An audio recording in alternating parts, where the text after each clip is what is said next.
Hello friends, welcome back to my channel. This is Bhavna Sati. तो आज इस वीडियो में मैं आपके साथ शेयर करने वाली हूँ एक और इन्फॉर्मेशन जो कि है रिलेटेड टू कंजक्टिवाइटिस या आई फ्लू। आई नो इस वीडियो को बनाने में मुझे थोड़ा सा लेट हो गया है, बट ठीक है। शायद सोसाइटी में और भी ऐसे मदर्स या ऐसे पेरेंट्स हैं जिसके बच्चे अभी भी स्ट्रगलिंग फेज़ में हैं या आने वाले टाइम में शायद इस चीज़ को लेकर स्ट्रगल करें।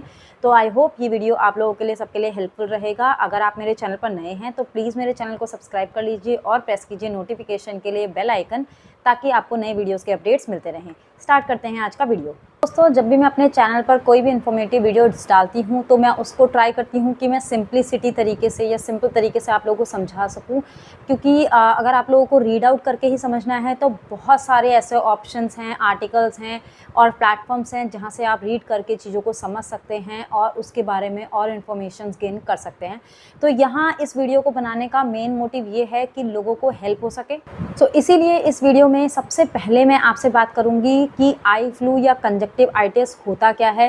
दोस्तों, जो इसका मेडिकल नेम है वो है कंजक्टिवाइटिस और इसको नॉर्मल लैंग्वेज में आई फ्लू भी कहते हैं। तो ये जो आई फ्लू या कंजक्टिवाइटिस है, ये आइज़ में होता कहाँ पर है? ये आइज़ का जो आपको वाइट एरिया दिख रहा है उसे रेड कर देता है, आँखों में इचिंग होती है, जलन होती है, इरिटेशन होती है और आइज़ जो हैं वो थोड़ी सी स्टिकी हो जाती हैं। तो ये सारे सिम्टम्स हैं जिससे आपको पता चलता है कि आपके बेबी की आइज़ में या आपको कंजक्टिवाइटिस हुआ है। तो सबसे पहले मैंने आपको प्रॉब्लम्स बता दी कि एग्जैक्टली इस प्रॉब्लम में, इस बीमारी में आपको कौन सी प्रॉब्लम्स आती हैं, जैसे कि इरिटेटेड आइज़, रेड आइज़, इचिंग्स और आपकी स्टिकी आइज़। ये 4 इश्यूज़ हैं। इन्हीं 4 इश्यूज़ की सॉल्यूशन के बारे में मैं अब आपसे बात करने वाली हूँ। तो पहले मैं आपको एक और आंसर दे देती हूँ कि अगर बेबी को या आपको कंजक्टिवाइटिस हुआ है तो कितने दिन में ये ठीक होगा। तो कुछ ऐसे इन्फेक्शन या ऐसे कंजक्टिवाइटिस होते हैं जो कुछ दिन में ठीक हो जाते हैं, लेकिन कुछ जो है वो थोड़ा लंबा टाइम ले लेते हैं, जैसे वीक ले सकते हैं, 1 हफ्ता या 2 वीक्स भी चल जाते हैं।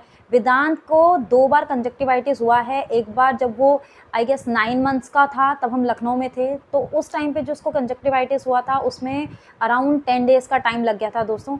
और इस बार अभी फिर से उसको कंजक्टिवाइटिस हुआ था, तो इस बार जो उसको टाइम लगा है रिकवरी में, वो 3 दिन का टाइम लगा था। 3 दिन में वेदांत की आइज़ बिल्कुल क्लियर हो गई थी और वो बिल्कुल ठीक हो गया था। So according to the bacteria या इन्फेक्शन मैं कह सकती हूँ, तो डिपेंडिंग ऑन द सिचुएशन आपका जो कंजक्टिवाइटिस है वो टाइम टेकिंग हो सकता है या पहले भी ठीक हो सकता है। अब मैं बात करती हूँ दोस्तों, जो अपनी प्रॉब्लम्स मैंने आपको बताई उसके सॉल्यूशन के बारे में। तो पहला जो प्रॉब्लम है वो है स्टिकी आइज़। तो अगर बच्चे को स्टिकी आइज़ हो जाए तो उसके लिए आपको गर्म पानी लेना है, गुनगुना पानी लेना है। उसमें कॉटन का कोई कपड़ा आपको भिगा करके बेबी की दोनों आइज़ को क्लीन करना है। जब भी ये स्टिकी आइज़ वाला जो इशू आप फेस करेंगे, ये मॉर्निंग के टाइम पे करेंगे, लाइक जब भी बच्चा सो के उठेगा तब ये इशू आपको दिखेगा। उस केस में आपको ध्यान रखना है कि गुनगुने पानी से बच्चे की आइज़ क्लीन करनी है, जिससे जो स्टिकीनेस है वो रिमूव हो जाएगी और बच्चे को कंफर्ट आ जाएगा।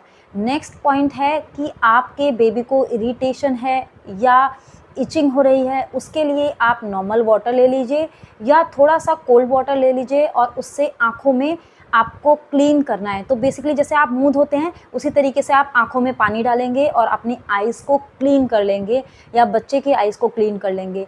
आप इस चीज़ को 2 से 3 से 4 बार भी आप इस चीज़ को फॉलो कर सकते हैं। जितने देर आपका बच्चा कंफर्ट में रहे उतनी देर आप इसे कर सकते हैं। उस टाइम पे जब आप ऐसा कर रहे होंगे शायद बच्चा थोड़ा सा और इरिटेटेड हो, लेकिन आफ्टर दिस प्रैक्टिस बच्चे को रिलीफ ज़रूर मिल जाएगा। लास्ट पॉइंट है दोस्तों, रेड आइज़। जो रेडनेस है उसके लिए आपको आई ड्रॉप्स इस्तेमाल करनी पड़ेंगी। रेडनेस थोड़ी बहुत आपको कोल्ड वाटर से आइज़ वॉश करने पर भी रिलीफ दे सकता है, लेकिन फिर भी आपको एक मेडिकल आई ड्रॉप की ज़रूरत तो पड़ेगी ही। तो रिसेंटली जब मैंने डॉक्टर को विज़िट करा था तब डॉक्टर ने मुझे एक आई ड्रॉप प्रिस्क्राइब करी थी। वही आई ड्रॉप मैं आपको भी बता देती हूँ। यहाँ मैं फ़ोटो इंसर्ट कर देती हूँ। मेरे पास वो है नहीं क्योंकि वो आई गेस मिसप्लेस हो गई। हम लोग बीच में कहीं हल्द्वानी चले गए थे, तो उस वजह से वो मेरे पास आई ड्रॉप जो है वो मिसप्लेस हो गई, लेकिन मैंने उसकी पिक्चर रखी थी। तो ये पिक्चर है, आप इसे नाम पढ़ के आप ये आई ड्रॉप्स अपने केमिस्ट से ले सकते हैं। 1 आई ड्रॉप दोनों आइज़ में डालनी है। डॉक्टर ने प्रेस्क्राइब किया था कि 3 से 4 बार आप इस आई ड्रॉप्स को डाल सकते हैं। अगर वो आई कंजक्टिवाइटिस या आई फ्लू कम बैक्टीरिया वाला है या नॉर्मल रेंज में है तो इस आई ड्रॉप से आपको 2 या 3 दिन में बेनिफिट हो जाएगा। लेकिन अगर आपको बेनिफिट नहीं होता है तो फिर वो जो है वो टाइम टेकिंग कंजक्टिवाइटिस है और आपको डॉक्टर को कंसल्ट करना चाहिए। So this is the medicine जो मैंने आपको नाम बताई है, ये वेदांत को प्रिस्क्राइब थी।